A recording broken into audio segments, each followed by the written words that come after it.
After my second tour, it was only a few months of, again, white knuckling, and the decline was very fast for me. And so that was the end of the 2016, and then it took years, like a transition center, to figure out, like, who am I, what am I gonna do? Because I understood, like, Chris, the military is done for you. You're not gonna be able to do this.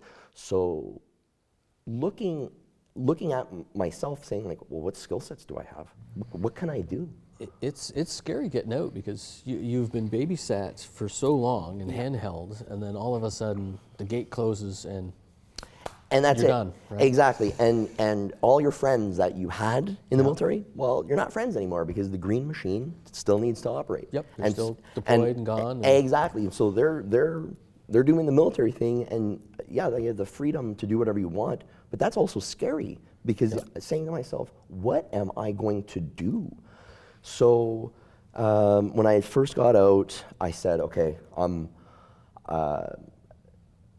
I want to help veterans. This is what I want to do. I'm going to be a social worker. I'm going to be the best social worker. I'm going to be the best social worker in the world. And this was my mentality. Right. Meanwhile, I'm, again, white knuckling. I'm in school, and I don't have any friends. I'm up at 3 o'clock every day. I'm operating in school the way I was operating in the military, vibrating super high. And that only lasted for about a year before mental health just completely took over my life. I was in a really bad spot, and I committed suicide. I went all the way. When I woke up in the hospital, the doctor said, "Mr. Henderson, you're very lucky to be alive. You died twice on us." And it was and I was like, "Oh my God, I can't believe that this just happened. What's going on?" Right. That for me was I needed to have this happen to understand the value of my life, and also, like, I had some direction now. I was like, oh my God, I'm given a second chance at life. And now the situation also kind of taught me to take care of yourself, Chris. You don't need to vibrate so high, and you don't need to white knuckle everything. It's okay to not be okay. And that's hard.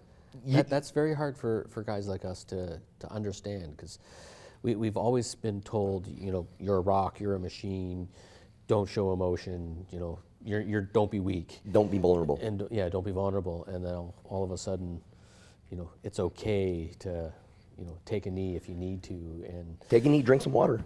And that's okay. And again, like, there's no merit board in civilian life. Nobody's looking at my life saying, oh, you got up at 4:30 today, check, you did. Nobody's doing this. Yeah. So I think the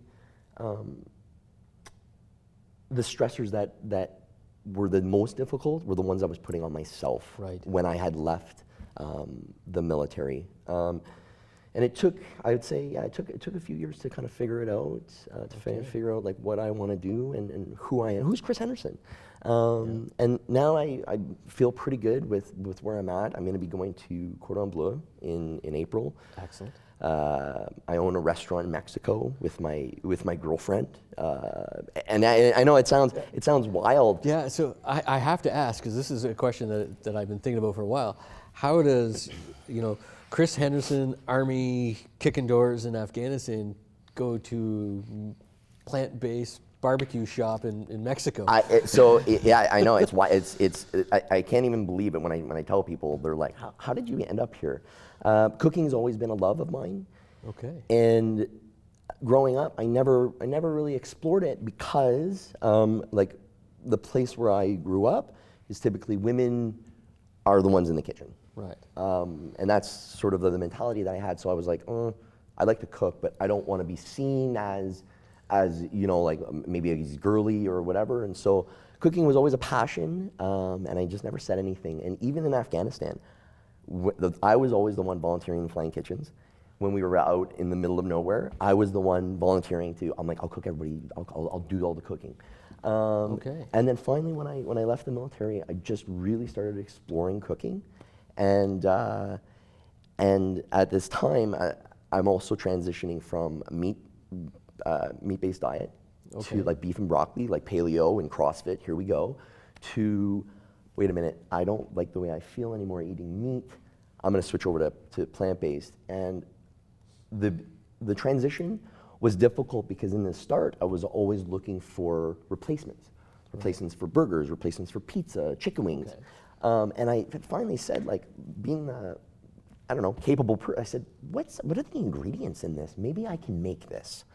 Right. So over the course of probably about 2 years, I developed my own plant-based burger patty. And then 2021, November, I went down to Mexico as part of my yearly divorce party for myself. Right. Yeah. I met Monse, that's her name, Monse, down there, and I said, hey, I like to cook. Can I cook for you? She's like, yeah, sure. And she owns a restaurant. Okay. I said, hey, let me cook for you. So I make her my burger. She takes one bite, looks at me, and says, we're gonna do something with this. This is good, Chris. This is something special. And in 9 months later, we opened September 1st. My restaurant's called 9 Buck. Okay. 9 German no, buck the animal, no okay. Animal. And that's where we have now. And so I had an opportunity just very recently to go to culinary school. So I applied, and they said, "Yeah, come on in, man, no problem." Excellent. Yeah, and so that's what I'm going to be doing for a few months, and then I'll head back to Mexico and see what happens. But what's nice is that there's a light at the end of the tunnel now. Right. For me, where before there might not have been a light at the end of the tunnel. I could never see myself, where am I going to be in 3 years? I could never, it was just not a real life thing for me. And now I'm like, okay. You have a purpose. A purpose, and I'm like, I'm so grateful that, again, I do have the support from my pension and everything, where I have an opportunity to really dive into a passion for me. I don't need to make money at my restaurant, just as long as it's not costing me money. No. But I have an opportunity to really dive into a passion, and then I'm going to see where that takes me. But what we'd like to do is bring 9 Buck to Canada. Fantastic. Because I think a plant-based diet is going to be the way of the future.